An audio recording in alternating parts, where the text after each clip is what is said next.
President Zelensky's trip to the United States today, which will include a speech at the United Nations, meeting with US officials, is a critical moment in his ongoing effort to rally international support for Ukraine's effort to resist the invasion, the ongoing war with Russia.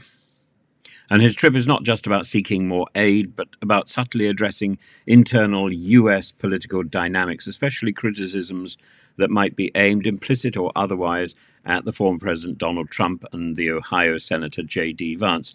Zelensky's remarks about Trump were pointed but measured. In an interview with The New Yorker, he suggested that Trump, despite his efforts, despite his statements about wanting to end the war, lacks a genuine understanding of the complexities involved. And he says Trump makes political statements in his election campaign. He says he wants the war to stop. Well, we do too. My feeling is that Trump doesn't really know how to stop the war, even if he might think he knows how. And this could be seen as a critique of Trump's simplistic approach to complex geopolitical issues, highlighting the gap between campaign rhetoric and on-ground reality, the problem of war diplomacy. It all seems so simple to Trump and to Vance. Zelensky's critique of Senator J.D. Vance was perhaps even more explicit and forceful. Vance had proposed a peace deal that would essentially recognize the territories currently held by Russia and establish a demilitarized zone. Zelensky described this proposal as too radical and an awful idea. And he argued that such a deal would not fail to end the war, would not only fail to end the war, but could set a dangerous precedent that might embolden and will embolden other aggressive powers globally to destabilize regions such as the Middle East and Taiwan, and then insist on a peace agreement to consolidate their land grab. Zelensky emphasized that accepting such terms would undermine global stability and potentially draw the US into broader conflict, saying, whichever president or vice president raises this prospect, the ending of the war hinges on cementing the status quo, with Ukraine simply giving up its land. That should be held responsible for potentially starting a global war. This isn't a way forward to accept that the aggressor's land grab is something that can be taken as a status quo. That's not acceptable, and Zelensky is quite right to point that out. J.D. Vance is a fool and a child in this arena, and he needs to sit down and listen to the people who are the adults in the room, and I'm afraid Trump is not one of them. These two individuals could do far more damage than they can do good. Now, there are things that Trump and Vance can bring to the table, but they need to be guided by the people who are actually in the situation. They need to talk to Zelensky. They need to talk. They need to talk both to Ukrainians and to Russians, not necessarily to the Kremlin, but they need to discuss the issues. I think both Trump and Vance are quite right in wanting to see an end to the war, as I think they'd be quite right in wanting to see an end to the war in Israel as well. But it is important to talk to the people who have skin in the game. And I don't think Vance or Trump have done that. Zelensky's criticism of both Vance and Trump indicates his concern over the potential shift in US policy towards a more isolationist stance that might prioritize short-term stability over long-term justice and security. And we saw that with the arrangements over the end of the Afghan war. Whether that's Trump or Biden's fault, it's still short-termism that left a huge problem, which is still not resolved, and gave opportunity to President Putin.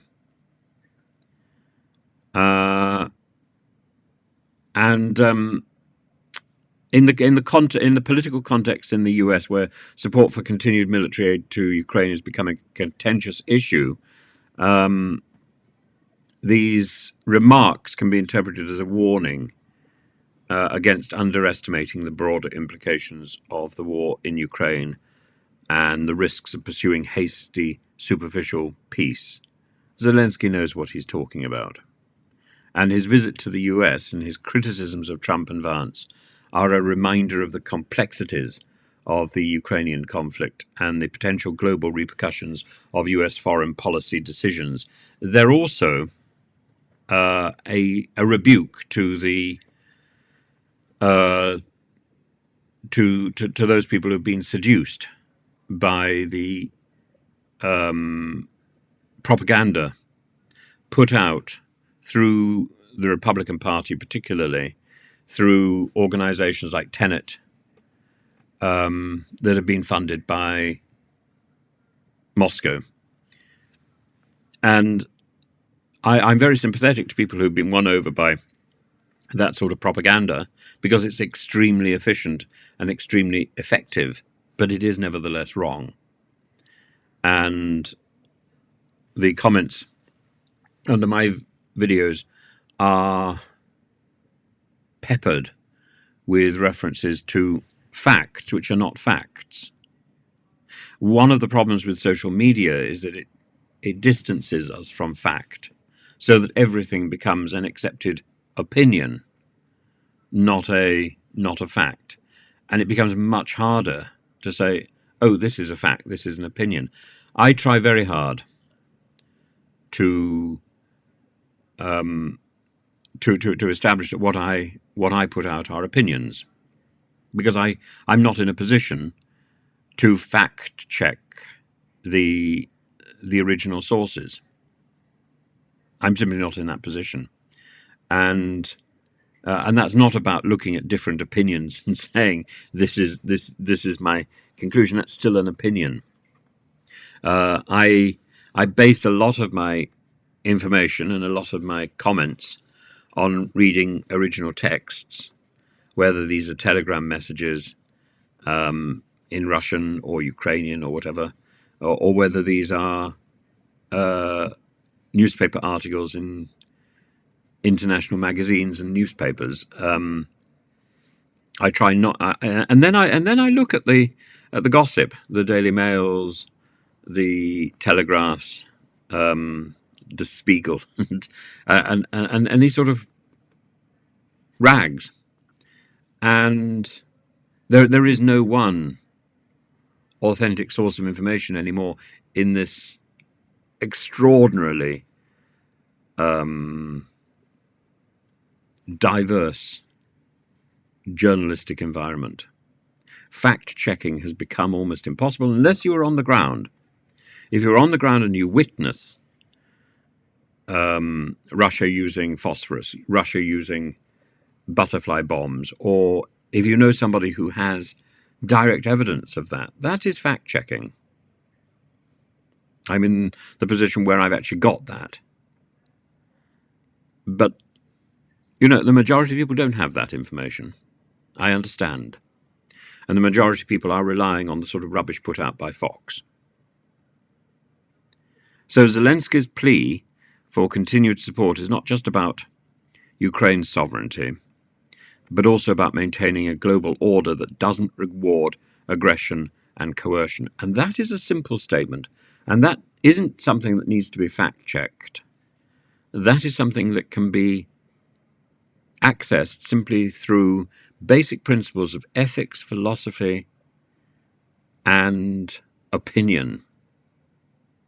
We should not be rewarding aggression. Who invaded Ukraine? Russia.